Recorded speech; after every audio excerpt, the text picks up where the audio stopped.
Hey, welcome back to The Urban Monk. I am here today. We're breaking out of some of these health topics because, listen, if you've said it once, you've said it 100 times, just get healthy. And when new stuff comes, we're going to talk about it. I have been on this quest with the new movie looking at all of these things that we can do in our lives to kind of shift the way we live in how we spend and how we interact with banks and how we interact with finance for the Prosperity movie.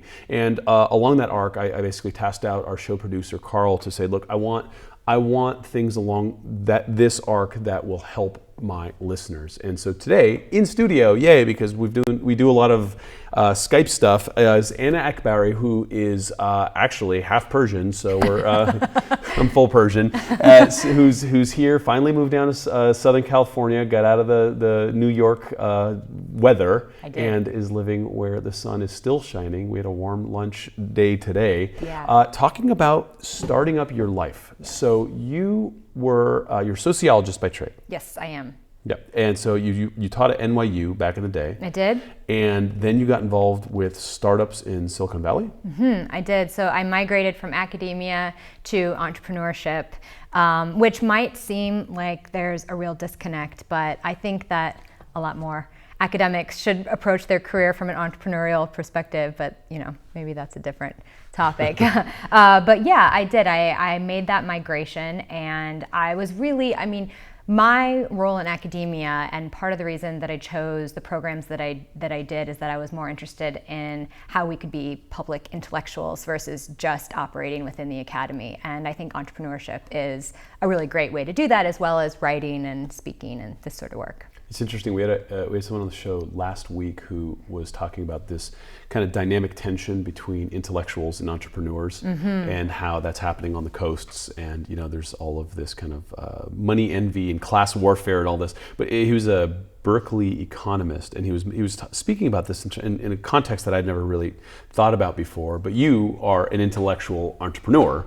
So did you get involved in your own startups? Did you get involved in working for startups? How'd it go? So initially, it was always my own startups that had varying degrees of success, as our early startups often do, but learned a lot from it. And then one of my startups briefly merged with one in Silicon Valley. And then when some things unfolded and it became clear that we needed to separate again, I ended up working with an incubator in Silicon Valley, and that was where I was working with startups, and also being sort of the liaison between startups and the corporate world, but not actually working for a startup. Got it. Itself. So I watched a video of yours, a TEDx video about happiness and how one can find happiness, or one can even look at happiness in the digital age with all this digital stuff. And so in the miles that you've run since then, you're actually finding that one can live their life in the way one would run a startup, in a way that you can have some efficiencies.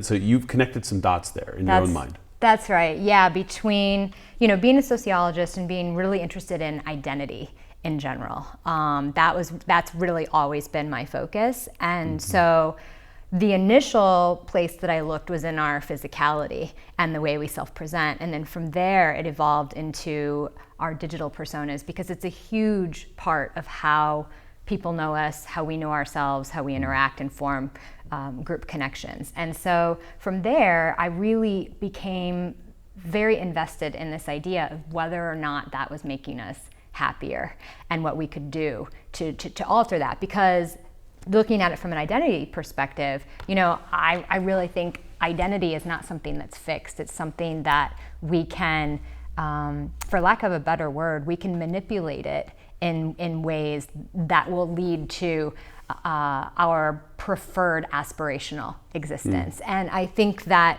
technology and our virtual identities is a key component in how we can make that happen. And that isn't to say we're trading off authenticity, we're just redefining it. So in the old days, if we all lived in a village and your identity was your identity, everyone kind of knew who you were. You were that girl, I was this guy, he was that guy, whatever. It was a little bit more blocked off. And now you're saying that I get to reinvent my storefront, whether it's Second Life or Facebook or Instagram. And we're seeing a lot of that. This is kind of new, right? culturally? It is. Well, I mean, we've seen it happen in a lot of ways, but the breadth, the extent to which you can do it is definitely new, and the number of people you can reach through it, I think, is very new. But essentially, for me, the argument is that creativity trumps biography. And it isn't to say that you forsake your biography, but that's more of a springboard rather than this sort of limiting belief system of, who you are. So one of Eric Ries, there's a great book I've been recommending to a lot of our Media Academy students about looking at like how to be a lean startup, right? And a lot of that has to do with just being able to pivot and be agile in That's that. right. So let's talk about the startup part of this first, and then bring the personality in. As a startup, like what is it like for a lot of people? I'm in California. I got a lot of friends in startups. Like I am in this, but a lot of people living in the world have no idea how startups have to function and just how crazy it can be day to day. Yeah, well, there's not any stability. There's no guarantee that what you're doing is still going to exist 6 months or a year from now. So, those days of working for one company for 30 years and feeling like, okay, I can check that box and kind of check out and go on autopilot, that does not exist in the startup world. And I think for most industries and most companies, that doesn't really exist anymore either. Even when you're not working for a startup, we've now sort of awakened to this time where we're like, maybe it's not as stable or as safe as I thought it was. And I think, post 2008 especially, that is true for a lot of individuals in a lot of industries. It's interesting because you look at the law of the jungle, and even if you're the biggest, baddest lion on the block, you still got to fight your fight next day, next week, next year, and unless you're pulling down deer, it's not happening, right? Like you are still hunting daily. And you have to be, or you will be hunted. That's it, you're done. Right, and that's the law of the jungle. And so it almost seems like this era that we're coming out of was a little too easy in some ways, like the survival genes, the survival instinct almost shut off. And now it's like reality's kind of coming back, and it's like, well, I don't know if I have a pension. Like Social Security, what's that? Like that's gone. Right, that complacency. And I really think that while on the surface that might be very jarring to a lot of people, especially of specific generations, but I think it's a good thing, because I don't think we're at our happiest when we're just on autopilot. And so, and I think that largely, again, that notion of safety is really just an illusion. It's just something that we've sort of sold ourselves. And it's not the key to a more satisfying relationship or a more fulfilling job or just a happier mindset. It isn't. The statistics prove this. Like this is what sociology says, is when you look at these things, they don't equate to happiness. That's right. In fact, when you're finding flow, which is, of course, what Mihai Csikszentmihalyi's positive psychology concept of flow states, when you're finding flow, and the reason it makes us so happy is that it's challenging. It's something that's achievable. We know what we're working toward, but it's not just a guarantee. We can't phone it in. You don't go into a flow state with things that require no effort. And it's that flow state in any aspect of your life that really creates a very sound sense of satisfaction. Now, that's different than those momentary spikes of energy and elation. We're talking about a long game version of happiness, and finding ways where you can slip into a flow state repeatedly is what's going to bring you the most happiness. That's the hard part, right? Because yesterday's win means nothing today, right? And so you have the experience. Like I'm a alpine skier, and I ski on steep stuff in the middle of trees all the time. And I don't care how well I did the last 10 turns, if I lose sight of what I'm doing and where I'm at, I'm hitting a tree and I'm dead. Yep. Right? And that flow state is something that, and I love it. I mean, it brings me to life. That's right. And then, and afterwards I go and get drinks. It's fine. But during that thing, it is very intense. That's right. You have to be present. I mean, and that's the thing. Anything that demands our full presence puts us into a flow state and produces greater happiness. And again, if you're doing work where you're half checked out, that's not going to make you happier, even if you're making a fat paycheck. And so I think too often we think mentally we're led more by our pocketbooks than by the things that actually make us happy. And that's why in the book, I really encourage people, in the startup world, there's this whole concept of an MVP, minimum viable product. And I think the more that we can get back to operating like our own version of an MVP, the better our chances at creating flow and finding happiness on a regular basis. So let's tease this out a little bit. Yeah. MVP in a business, I have some app that I'm launching, and I take it to some university, and all of a sudden it's starting to share, and people do it, and I go, oh, hell, we got something. Yep. We got a minimal viable product, now let's go raise some money and go hit it, right? What does that look like in a personal life, like for me and my happiness? Right. Well, so some of the key things to remember about that MVP that you even pitched is that it's not perfect. In fact, it probably has a lot of bugs, and it might even be slightly embarrassing aesthetically, right? So, or a little clunky from its functional perspective. So too often we become obsessed with perfection before we allow ourselves to move forward or put ourselves out there in some way. I mean, that happens all the time, and it seems like such a simple concept, and yet it holds us back again and again. And so I'm not advocating for sloppiness, but sometimes good enough is what you have to, in a sense, settle for momentarily so you can finally get to great. I have a very good friend who has this very problem, and basically is a failure to launch in a lot of things. Yes. And so, I think about it a lot. It's like, what is this, like some judgmental dad in the background? Like, what kind of scripts are running? Like, how can you be anything less than perfect before starting? And the fact of the matter is, no one's perfect, and nothing's ever perfect. So how does one step through that? How does one realize that, okay, it's never going to be perfect, but what is good enough? Well, I think you have to reconnect with your core. What makes you happy? What really motivates you on a daily basis? What are the non-negotiables in your life, in your habits, in your lifestyles, in your values? And that requires some active reflection and assessment on your own part. And this is true no matter what age you're at. We're not, it's called Start Up Your Life, but this is not just for recent graduates. My mom, for instance, just retired this year, and by her calculations, she still has a third of her life left. Good for her. And good outlook. And Yep. she's saying, okay, I've got this chunk of time. What do I want to make of it?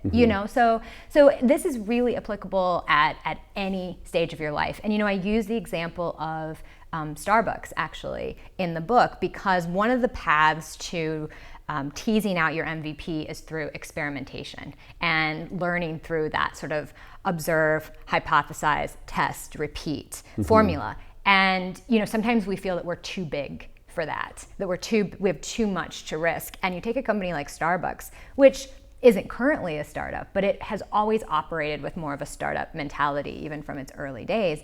And they will create these sort of experimental coffee shops where they're testing out new things like the menu and the decor, and they'll unbrand it for a while to really get a feel for what happens if we do this. What if we step outside the boundaries in this way? And that, you can't think of a more sort of iconic brand and think, okay, well, they wouldn't want to challenge the bottom line. They had a good thing going. They should just coast with it. And I think they're smart enough to know that if they do that, there's going to be someone in their rear view mirror eventually. Well, I think there's plenty of people in their rear view mirror all the time, so they're smart enough to realize that you have to innovate and to evolve in order to continue to stay on top. Yeah. So I think about the guys that are sitting on their pension, working for the county, someone sitting in an office, just kind of doing their job, watching videos while a spreadsheet is up and just not quite present because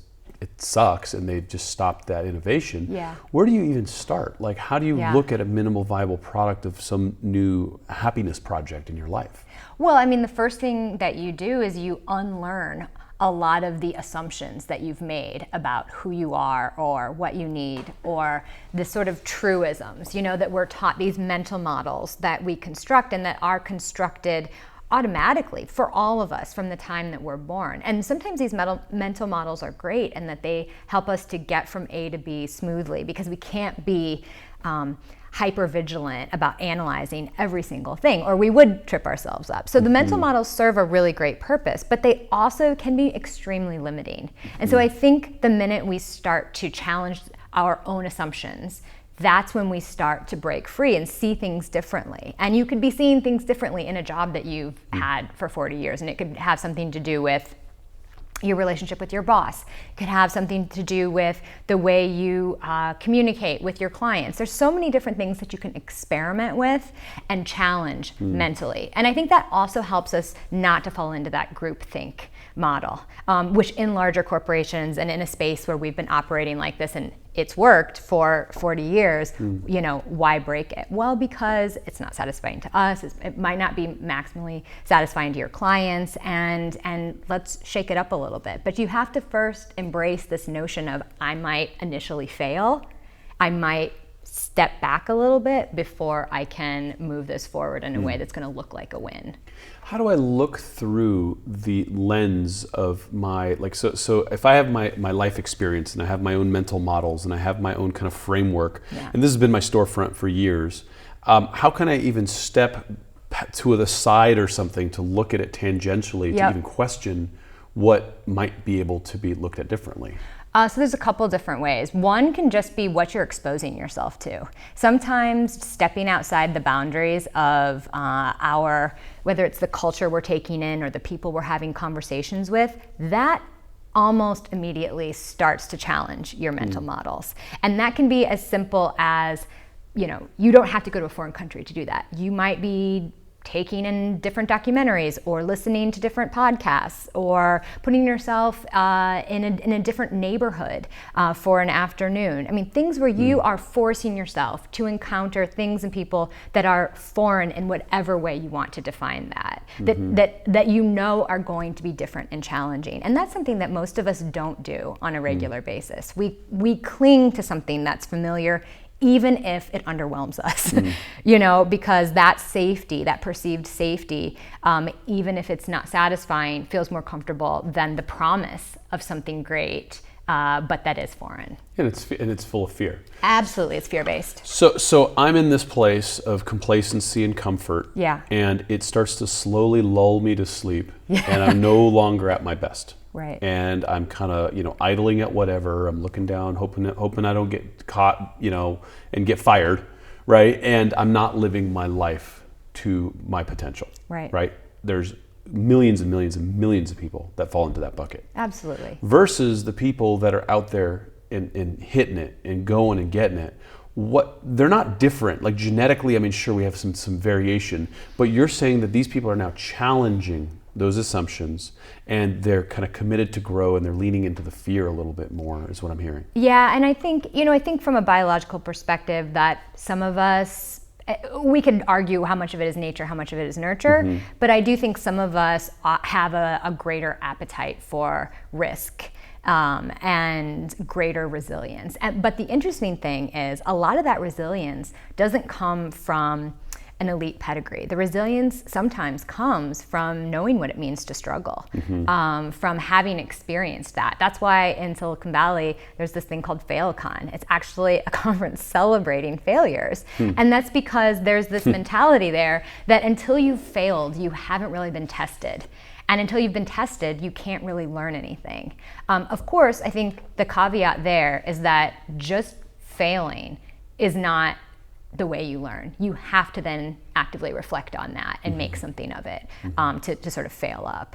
But this idea that, you know, someone who's just seemingly been on this path that's a win, you could convince yourself, and I don't think you'd be wrong in doing so, that, gee, I've struggled in all these ways. How can I just reflect on that and harness the power of that to be a scrappy, resilient hustler in my life in a lot of different ways?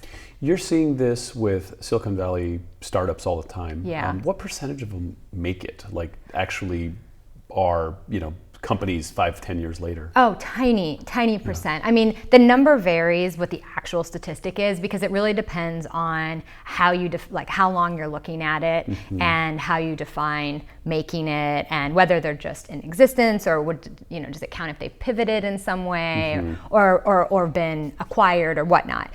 So there's lots of different metrics for success. But one of the examples I use in the book is the Angry Birds game. And the studio, Rovio Entertainment, that created Angry Birds, they created 51 games before Angry Birds that were relatively unsuccessful. 51. That's a lot of games.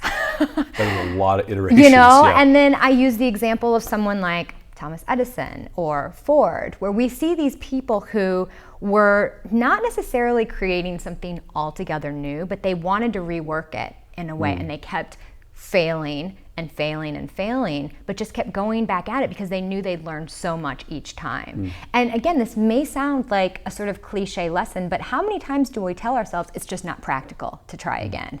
Or, this isn't, clearly I'm not good at this, I shouldn't do it. And so instead of thinking about it that way, I would say, look at where your skill sets are, look at where your passion is, look at what your audience is telling you they have an appetite for and are receptive to, and then bring those three things together. The passion, the practicality, and what we might call your product market fit with your audience. The feedback from the universe. That's right. So I'm hearing a couple things here. One is, okay, look, if those things are lined up, then don't take no for an answer and just go get it. Right? Go keep iterating and find the right combination to make it happen. But what I'm also hearing is, if there is some sort of monkey wrench in there, don't be afraid to pivot. That's which right. is what successful startups and successful people do, and just be like, okay, I'm going to reallocate my energy this way. So let's talk about what a pivot. Yeah. Well, I mean, let's be honest. Ultimately, it's a failure by society's standards. But I love that it's been this, the notion of failure has been kind of reappropriated by the startup community. And they're like, nothing's really a failure. We'll just pivot, which is essentially a way of saying, let's take what we started with, learn, and the learnings that we have from that, and the team we've assembled, because that's a huge part of it. The people in your life cannot be underestimated or undersold in this particular way, because they're what I call our life VCs, our life venture capitalists. They're really the people that invest in us in so many different ways, and not just financially, and that support us and that help us to really spark these ideas and to form the trajectories we're going to go on. So you take all of that, and then you take a step back and you reflect actively, and then you do more of the experimentation and the pushing out of the one feature. I use the example of Instagram. When Instagram was being launched, initially it had all these features, and it just wasn't hitting. It just felt too much. It wasn't clear what they were going for. And then they reeled it back, and they made it this one thing, images. And you could like them or not. And you could like and comment, and that was pretty much the extent of it. And it wasn't fancy, and it really wasn't all that groundbreaking, and yet the simplicity really resonated with people. They had stripped it down to this core that was, from a product market fit perspective, something that was sort of lacking. That's a fascinating piece that I think a lot of people, even in my business too, it's like everything is just, you want to show off about how complicated you can make everything, right? That's right. You have these huge mind maps, the whiteboards are covered in crap, and it's so complicated you can't even explain it. That's your audience, your viewer, whoever it is probably not going to understand it either. And I see way too much of that. Yeah, a lot of large companies will create a mission statement, and the mission statement can be kind of clunky, and maybe it's a little bit long, but the Silicon Valley marketer Guy Kawasaki recommends that companies develop a mantra instead. And so I advocate for individuals to do that as well, to find, what is your mantra? What is the thing that, no matter what you're doing, no matter how many pivots you make, what is the thing that brings you back to what really matters in your life? To again, what makes you get up in the morning. And that mantra really shouldn't change, but it is this kind of filter for the decisions that we make and for, okay, do I want to pivot in this direction or this direction? So staying true to that, I think, is really important. So you look through the lens of your mantra. What about people who don't know what their mantra is? How does one I think get most of into us that? don't, you know, and Right. I don't think it's something that needs to be shared with anyone in Sure. your life. It's not really something you should be posting on social media.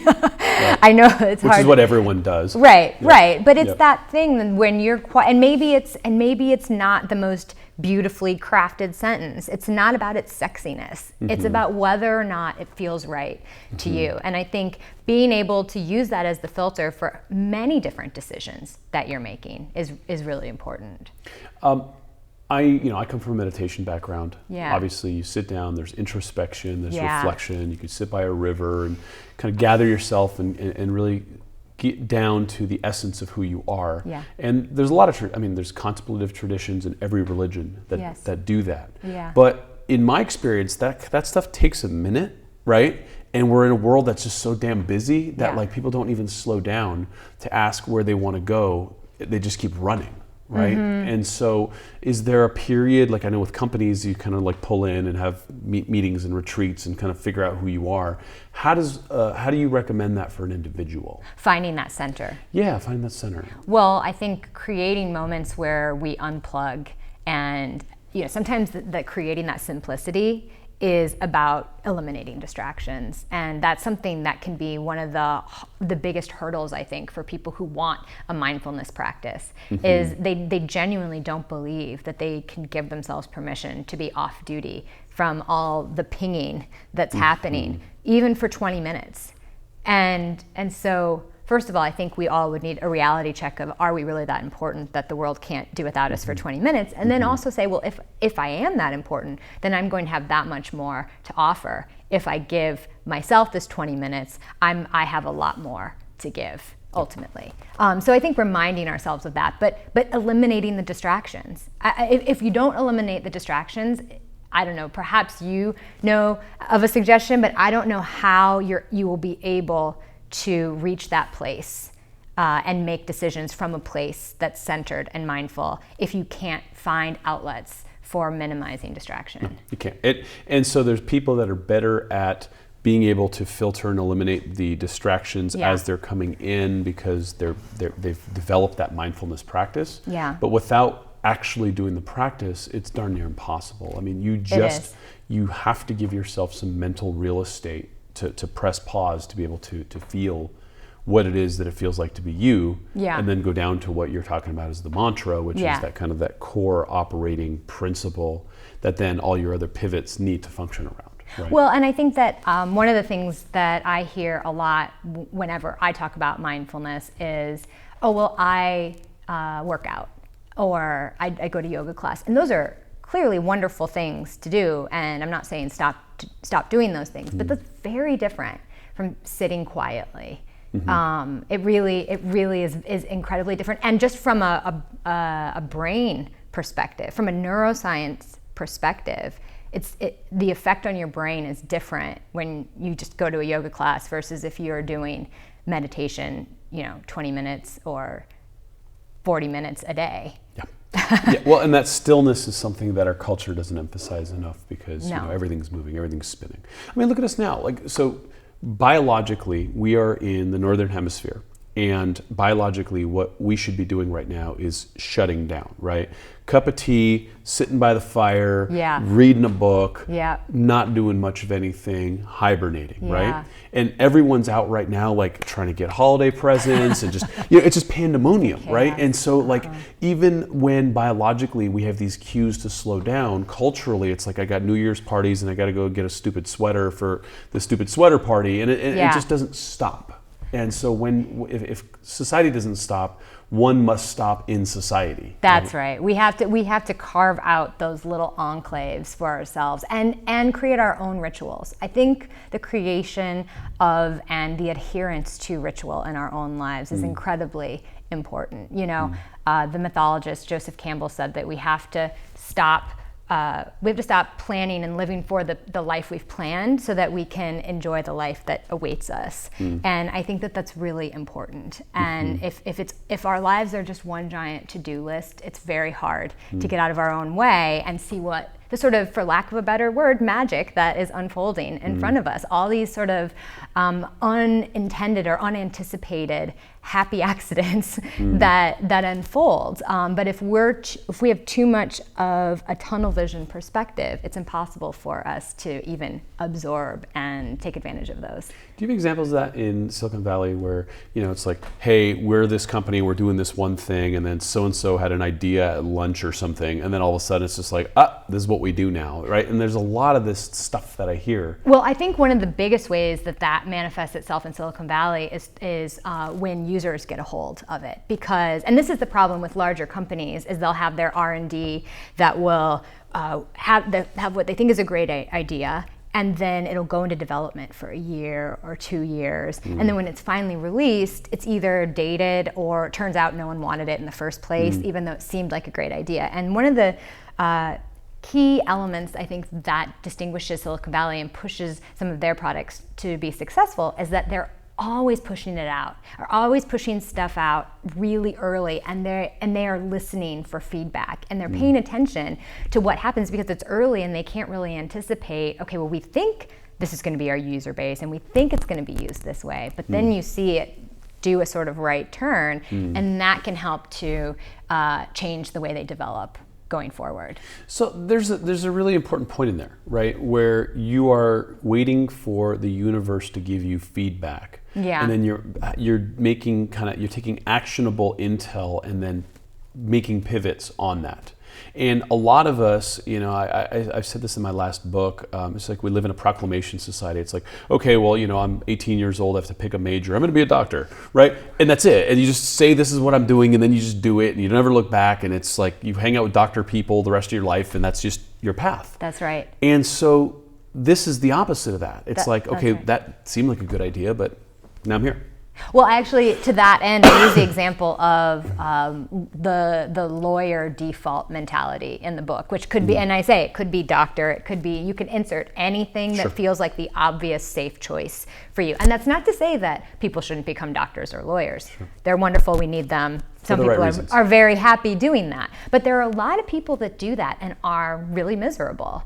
Because again, if we look at that practicality, passion, and then the universe, they were looking at the practicality element. And they might have been looking only partially also at their own skill sets. Like maybe they had the intelligence, but did they have this sort of niche skill set that really made that click for them that could help to fuel their passion as well? And so I think what happens when you do that and you think, okay, well, I'm going to get through school, and maybe school was actually kind of fun. Law school can be fun, or med school might be a really wonderful experience for a lot of people, but then they get into the real world of practicing that, and sometimes that's where the unhappiness really starts to settle in. That's a tough pivot though, because now you're like, look, I'm 10 years That's right. in, you're already invested. 200 grand in debt. Now I got to do this job. Which is all the more reason to really unlearn and challenge your assumptions before you go to a major graduate program like that. Yeah. And I think that's something that doesn't happen enough in some of those professions, because especially when at the end, the seeming light at the end of the tunnel is a pretty decent salary. It's not necessarily a Wall Street salary, but it is one where you feel, okay, I'm going to be fine. I can pay off my debt. This is something that seems like a sound decision to make, but that alone is not going to give you fulfillment, especially when you're thinking 10, 20, 30 years down the line. There's a thing in America in particular that is funny where we go straight from high school into college, declare a major, and we go. Whereas, like, say, in Israel, in Australia, New Zealand, they take a year or two and they just go find themselves. Yeah, there's a lot of traveling that happens. I actually spent most of this year in Australia and New Zealand, and it's interesting because one of their big critiques of Americans is that we don't travel enough, that we've never been to all these sort of exotic and foreign, distant places. And I think there is something to be said for that. Many of us will do sort of a study abroad semester, mostly in Spain or Italy or something like maybe England. But then beyond that, I think there's a certain contingency that goes backpacking and might go through Southeast Asia or wherever. But I think for a lot of individuals, there's a real tie to what we know and what's very familiar to us, and that is seen as an extravagance here. That mind expanding travel. Whereas there are people who are not in any way extravagantly wealthy in a lot of these other countries, but for them that is a necessary rite of passage. And so one of the things I talk about is that, if you're in your 40s and you have a family, I'm not saying pick up and go to Thailand immediately or go wherever, but it isn't too late to go back to our earlier conversation, to start finding small ways close to home to expand your mind into those perspectives that maybe you would have gotten a bit earlier had you done some of that travel. How do you get people the spark, the enthusiasm that they need? Because there's so much inertia. Yeah. You're 50 years old, you've That's lived right. this life for a long time. How the hell are you going to even start changing?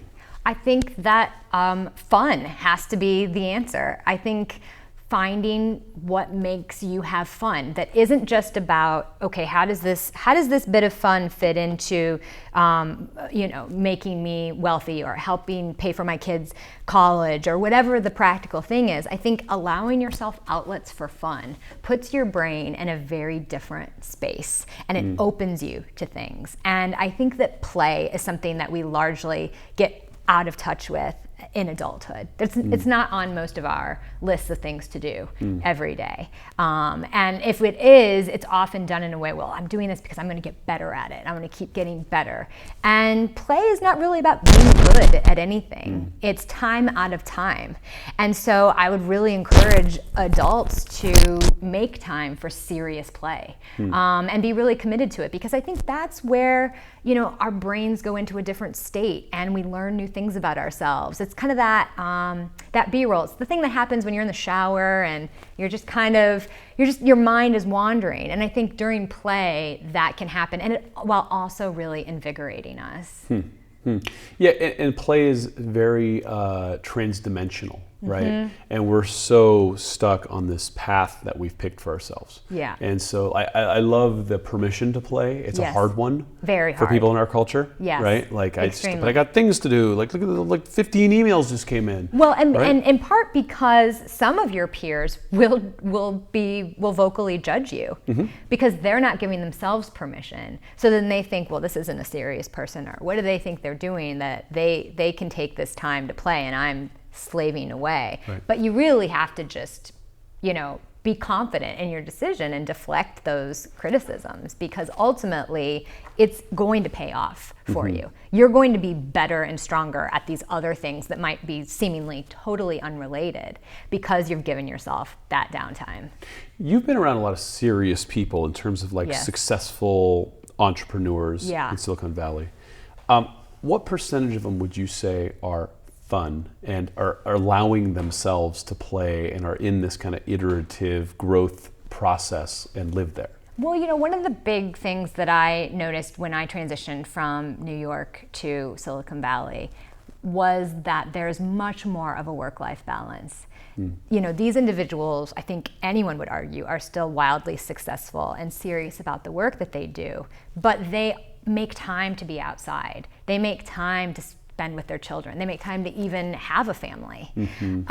And this isn't to throw New York under the bus, but I think that sometimes there it's harder to locate that. It's seen more from a party revelry perspective. And I think that the way it manifests, and I believe this is one of the keys to success of Silicon Valley and the little ecosystem that exists there, and why even though startup communities begin elsewhere, they're not fully embracing this whole mentality, is because there really is that balance. There's this sense of, I'm a whole person. I think it's okay to spend my full day mountain biking in Marin, or I really value spending this time with my kids. And of course there are people in other communities that go and spend time outside and have great relationships with their children. But I would say as a whole, that's really nurtured there. And so there's more permission from the companies, from the top down to do that, because there's a recognition, and we see this at companies like Google as well, where, you know, when there's space to play, when there's space to take a nap, to do these things that refresh us, we're going to be better at the ultimate task that we've been charged with. And we've been seeing this. I mean, there are case studies about this out there. I mean, Google is, I mean, is it the biggest company in the world? I mean, it is an enormous monster of an industry. And by the way, this week in the news, Google committed to basically getting carbon offsets and basically getting all of their energy from renewable, from everything that they do. So the amount of global impact that comes from that is significant. And there's a company that's allowing you to play and not like, you know, walking by your cubicle going, where the hell are you? Right? Well, I mean, anyone who's ever walked through one of their offices knows what stark contrast it is to other more corporate offices. And certainly some of those things, we see a lot of that. Well, we put replicated. We see this has a foosball table in it. So there you go. They're innovative and creative. Well, there's more to it than that. So taking it piecemeal doesn't work, and that's what a lot of the more traditional corporations have tried to do without actually buying into the mindset. And I think that's the challenge, is you can't just go through the motions and create a great looking knockoff. You actually have to believe, you have to have that core mantra. You have to really say, you know, I need to give my employees permission to be autonomous, to feel that if they need to go home and take care of their child, they have the space to do that, and that they're going to be a more loyal and a happier employee for knowing they have permission to do that. And it's paid off. That's right. It's paid off. People want to work there. Yes. People who work there work their asses off because they love where they work. Yeah. Right. And the company's doing great work. Yeah. So, okay. So looking at this and looking at how to hack happiness back into your life, what would be one of the easiest ways for one to get started? Like, do you have to identify what makes you happy first? In your own life, or is it just getting into the gnosis of just who you are and what you're feeling like you need to be doing? I mean, you could just approach it from, you know, what's your life's current biggest pain point? What's the thing that is holding back your happiness? If that's easier, you know, if that's more accessible for you, then you can start from that place. And then I would say, you go into that observe, hypothesize, test, repeat model. So take a look at all the different components of that, and then make some hypotheses about what would happen if I changed this, or what would happen if I did this, and start doing small experiments, very small experiments in small choices that you're making, and then observing what are the results of that. You're getting some feedback all the time. So for instance, when I was teaching, I used to have my students engage in an experiment where they had to change some element of their appearance and go out in public with a particular purpose, and then reflect on it. And it seems like such a minor thing to do, but a lot of times the experiment would be very mind shifting, paradigm shifting for them, because it would identify all the things they've been taking for granted. So it could be a female who really identified with a particular product that she used, or her long hair, and changed that and did not feel that she was communicating with or being treated in the same way in the world. Or they would play with gender, or they would play with any number of variables that then brought them back to, oh, this is how I perceive myself. This is what I need to do to get the feedback and the result that I wanted. Or I never anticipated that this one change might open this particular door. And so that's kind of a more extreme example, but it could be anything in your life. And so I think, again, starting from either I know I want this, and then looking at how you can invite it in, or I have this pain point and what are the variables that can be played with there, and then staging your own experiments is the simplest, easiest way to start. Great, and that's the way to roll, because you do these little micro experiments, get data and feedback. That's right. And then basically then keep shifting. It's like navigating a ship, right? Like Yeah. you keep finding your course and you plot it based on where your bearings are. And that's so different than saying, okay, I'm going to plan this, and then this is going to happen, and then that's going to lead up here, because that's going to disappoint and frustrate you. Yeah. And that's also a really long arc. And so we want to focus on happiness today, not happiness someday. Yeah. And these small micro experiments, again, they keep you fresh too. They keep your mind fresh. They keep you in it. They keep you engaged. So there's also these people that say, okay, what are your 5-year plans, your 1-year plans, and all this, and really kind of have you extrapolate what you want your life to look like in the far future. Yes. In Silicon Valley's assessment, that seems to be a pretty insane game, because I don't even know what's happening tomorrow, let alone 3 years from now.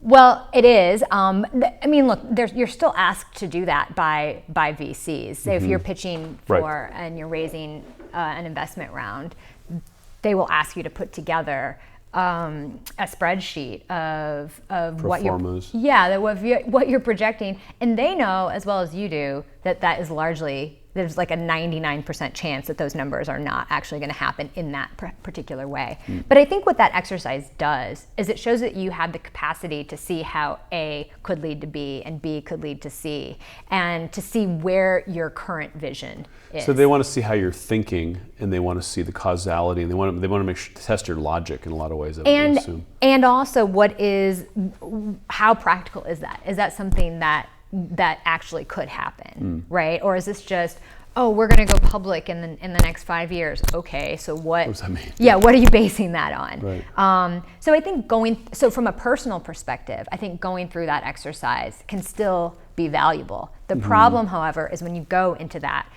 medical school, law school default, where you say, okay, I'm just going to, I'm going to do my residency here, and I'm going to have this specialization, or I'm going to be a partner at this firm. That doesn't allow for a lot of happiness in those years in between, and also it doesn't allow for you to change a lot if you haven't really examined what that core is that makes you happy. Well, but that's the model, right? That's the model we're coming out of, is you work your ass off for 40 years, you get your gold watch and your pension, and then you go retire and play golf. Nice life. Yeah. Right? And so it's the same thing in medicine, it's the same thing in all of these things. It's like this, you pay your dues. That's right. And you're miserable for a certain amount of years, but don't worry, we have Prozac. And then you come out and then you have like this magical retirement, but you've replaced your hip and your kidney isn't working, so sorry, you stay home. Right? And so what we're looking at now is a very different framework of saying, well, how can I be happy today? And how can I find really some micro adjustments that I can make to keep shifting towards happiness every day. And think about the people who have had major successes in Silicon Valley. Few to none have retired. They have plenty of, if it's just about money, they're done.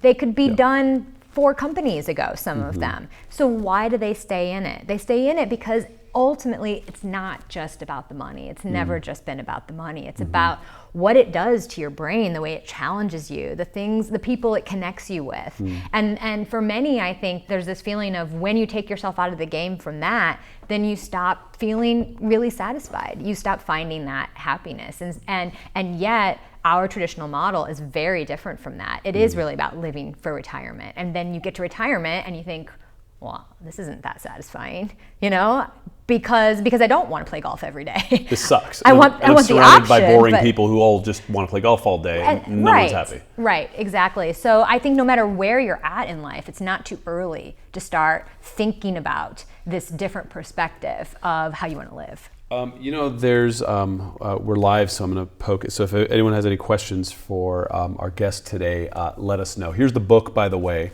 It's called Start Up Your Life. Anna Akbari, who is now living in Southern California. And if you have any questions, just go ahead and hit us. Sean will stop us and give us stop us with it.